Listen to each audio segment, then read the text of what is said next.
I think we're ready to go. Welcome to Ric's Corner. I've got Dallas Malloy with me again, and we're going to be talking to you about pre- and post-workout drinks and foods, because this is probably the most important thing you'll do for your workout.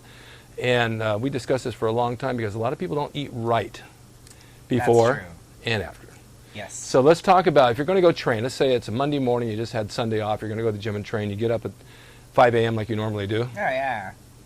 To go to the bathroom, go back to bed, get back up at 7. And so you're going to eat before you go to the gym. What would be a normal day for you? Well, if I was going to do a morning workout. I just said morning workout. You're going to the gym. If I was going to do a morning workout, I would have oatmeal and egg whites. Okay. Yeah. And no yolk. No, I'd have like one egg. Okay. Egg whites, one egg, oatmeal, and either some peanut butter or almonds or walnuts for a little fat. It's the same thing I eat. Yeah, and some stevia and cinnamon. There you go. Well, I put the peanut butter on a half of a bagel that I toast, just to give it some body. Because I like to have a quarter of a bagel. I don't see anything wrong with that. Right. Part of my I heritage. guess a quarter of a bagel's okay. Yeah, it's enough to get me. Sometimes I don't want that even. Yeah. But oatmeal's cleaner. yeah, Jerry Branham came on and we talked about eggs and yolks and how the yolks aren't bad for you. You need fats. Yeah. And I tried doing 3 yolks with 3 eggs. To me, it was way too rich. It's not that I mind eating it, but it seemed like a lot to eat, and it was rich. It's heavy. It's heavy. Yeah. Yeah, so I think the 1 yolk with the 3 whites or 4 whites, whatever you're going to do, gives it enough, and it's fluffy enough that it works for me. I basically have Bogart, my dog, on the same diet. This is a very true story. He sits and he watches me eat, and he sits up with his little paws, and I know what he wants. He likes the oatmeal. So I leave a half of my bowl, and he cleans it up, and he's got a ton of carbs in the morning. He's energized. He's ready to go train. It's good energy. He runs laps around the ring while I'm going to the gym. That little teddy bear dog does laps. He does laps. You should see him go.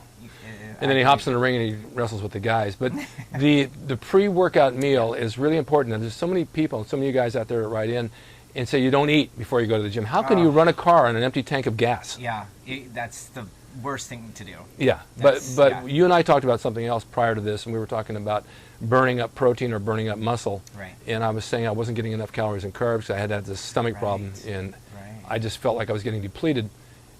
And I think the oatmeal is going to give me what I need to burn, right? Yes. Yeah, that gives you that long-lasting energy, the complex carbs. So. Do you take anything else with it? Because I know we talked about Waxamase. Oh, sure. Well, that's good. Ideally, whole food is always better than a supplement. Yeah. Always. So if I'm at home and I can have the oatmeal, I'll just do the oatmeal, the egg whites, and the egg. The Waxamase I've used that. I like it, but it'll be more for post-workout with the protein. I'm going to get to that, but I was curious about that. Right. Because I was told you could take it before and after. You can. I just, personally, I'd rather just have the whole food and save it for, convenience when I'm out at the gym. Okay. All right. So that's pretty much the breakfast. However, let me tell you, back in the day, you guys loved the golden era dialogue of what we did back then. I used to get up in old school Santa Monica, and I had, and you've seen this before, this Presto burger. It's a black little thing with a handle on it. I take a hamburger patty and I cook it for 1 minute, and flip it over and cook it for maybe another half a minute. And I'd have that with scrambled eggs in the morning and a little bit of oatmeal, and that was my pre-workout meal. Well, that sounds good too. It was good. Yeah. I mean, I tried switching to lamb for a while, but after about a week, the lamb, you could literally take your fingernail and just take the grease and oil off your head from the lamb meat. It was weird. It was weird, so I quit doing the ground lamb. But the meat, it did something to me before my workout where I had a ton of energy, got a great pump from it. Yes. It's a process. Sure. The other thing that I tried, my son and I used to do this, we used to do a power snack. So we'd cook up egg whites and we'd cook up oatmeal. And then you take the oatmeal, and then, like you say, you mix it with water, and you use stevia to sweeten it. You don't buy that flavored crap, maple-flavored oatmeal. Don't do it. It's full of sugar. And no instant either. Just old-fashioned rolled oats. No, I do the instant. But see, the instant... No, the 1 minute quick. Well, but it's usually stripped of some of the fiber. I take fiber with it. Okay, so he replenished... All right, so I replenish the fiber. So I take the oatmeal, you cook it up, and then you take the egg whites and put it on top. Right. Okay? Then I'll slice a little bit of bananas. That's good. A little bit of cinnamon. And a couple of raisins, and you've got a great power snack. Oh, that's so good. Yeah, all those foods. It's definitely good. It's even good in the afternoon to do that. Sure. All right, so we go to the gym, we work out hard, and then after we work out, we're depleted. And many of you guys, I've seen some of you go outside and smoke a cigarette and go home. Not what you want to do. And then you don't eat until 4 o'clock. And this is why you're not making the gains that you made. Even back in the golden era, after we trained like that, we always had a protein drink. Normally we'd finish around 11 o'clock anyway and go have lunch and have a half a chicken with cottage cheese. So we had to get that protein, real food. Right. But if you don't have real food, then you have to follow it up with a post-workout drink, right? Yes, right away, within 30 minutes. Yeah, or less. Or less, yeah, like 20 minutes. Within 20 minutes. All right, what would you do for the post-workout drink? I like whey protein. Yeah. And some kind of fruit, like a banana and a whey protein shake. Some kind of high sugar fruit. Okay. Why the sugar?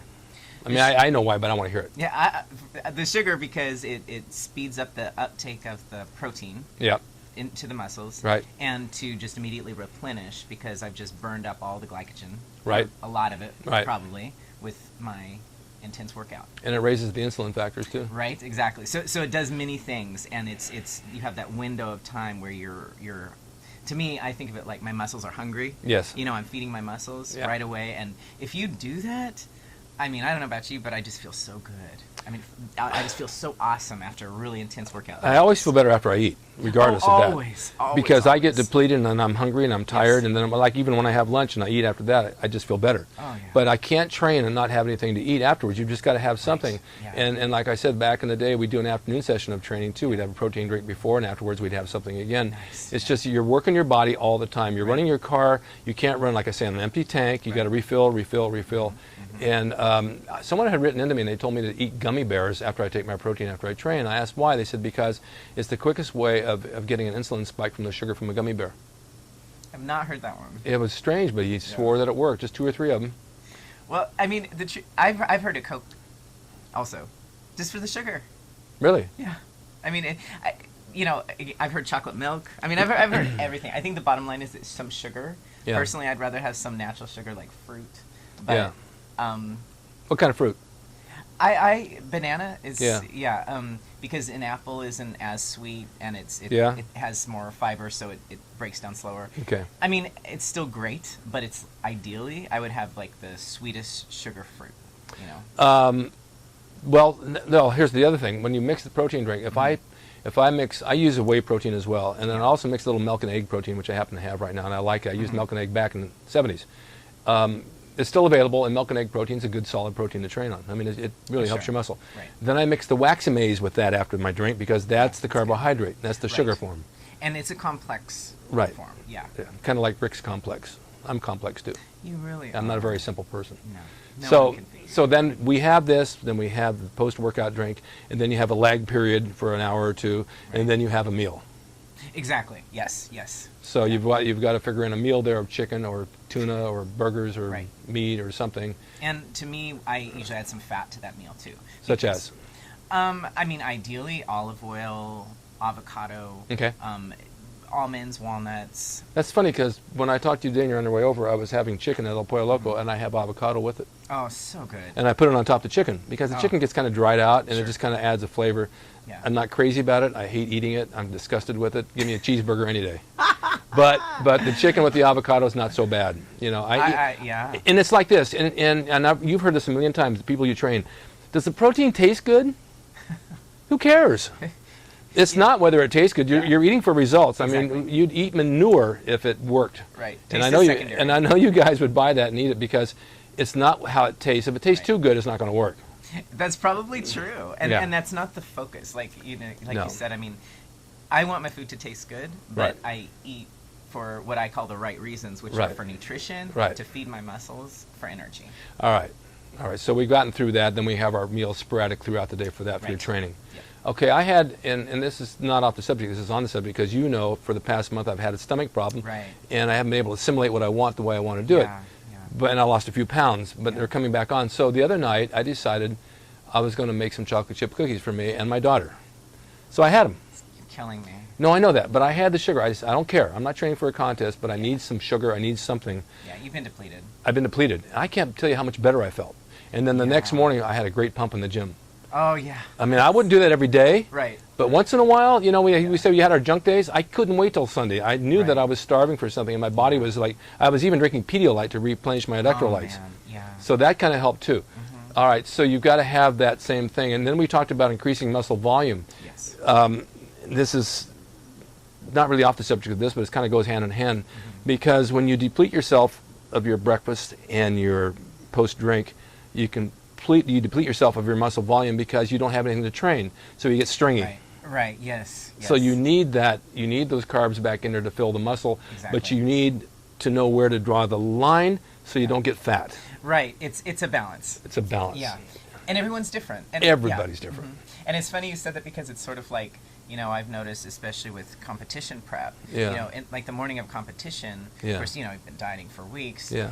I'll usually have steak and eggs and that, like you said, that red meat. Yeah. I mean, it makes you so vascular. It does. And then other times I've noticed, like when I do cheat, the next day's workout is killer.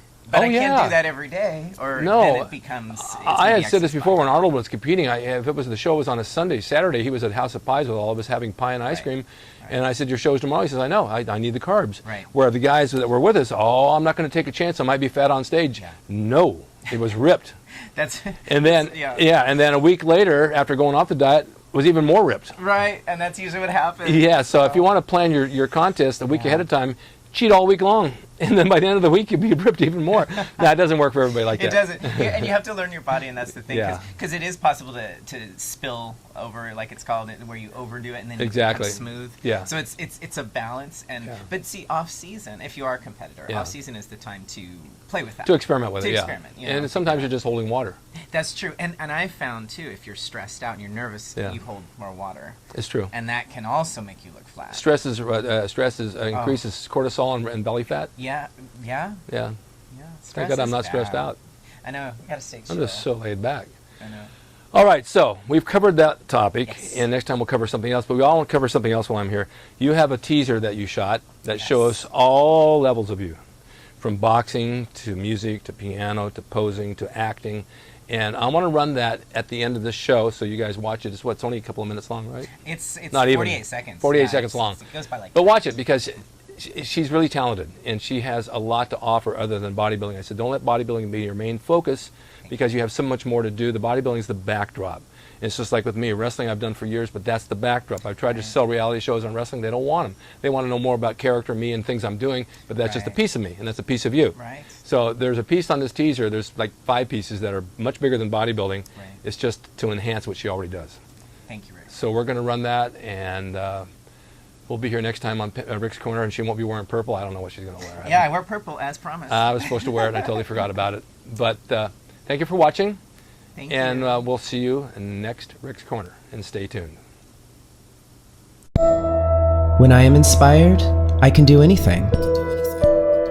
Mi pasión tiene muchas caras. Dallas Malloy, 16. Her lawsuit helped pave the way for women boxers everywhere. She's picturing her ex-boyfriend right now. I create. It's that creative flow. That's what I do. My joy. An African-American bachelor. I'm looking for a woman who's strong.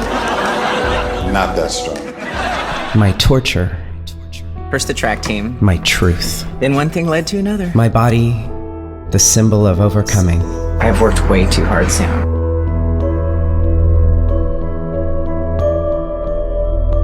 I am Dallas.